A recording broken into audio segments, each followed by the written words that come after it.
Itago niyo na lang ako sa pangalang Cheska mula Cagayan. Hello mga kasisi!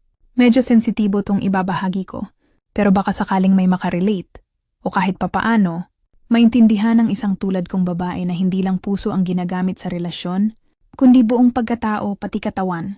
Matagal na kaming magkasama ng boyfriend ko. Maayos naman kami sa labas. Pero pagdating sa loob ng kwarto, ibang usapan. Sa totoo lang, parang wala siyang interes.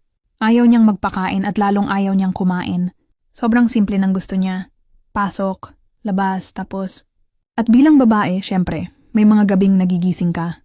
Hindi lang dahil malamig ang hangin, kundi dahil may mga init kang gustong ilabas. Pero paano kung ang partner mong inaasahan mo, wala ring gana? Araw-araw akong naghahanap ng lambing, pero sa kanya, parang wala nang sigla. Isang araw na ikwento ko sa tropa namin. O kaibigan naming dalawa. Napatawa siya tapos biglang nagbiro ng, baka gusto mong ako na lang ang magbemba sa'yo. Akala ko biro lang pero yung tingin niya sa akin seryoso. At heto ako, minsang nadala ng init at pangungulila. Pumayag ako, isang gabi lang. Pero yung gabing yon para akong dinala sa ibang planeta. Ramdam ko yung effort, yung kusa, yung malasakit. Hindi siya nagmadali. Bawat sulok ng katawan ko, kilala niya agad. Naalala ko pa, halos hindi ko na maipinta ang mukha. Kunong sinimulan niyang laruin, ang kiki ko gamit ang talong niyang buong buo ang galawan.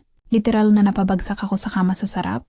At bago kami matapos, nasabi ko na lang sa sarili ko, ganito pala kapag gusto ka talaga pasayahin. Hindi ko na siya minahal.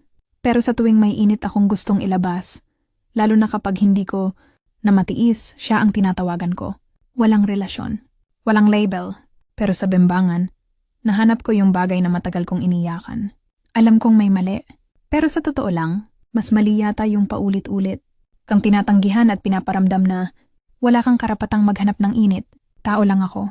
May kiki, may damdamin at minsan may talong na mas marunong pa magpahalaga kaysa sa boyfriend. Na puro pagod ako ang sagot.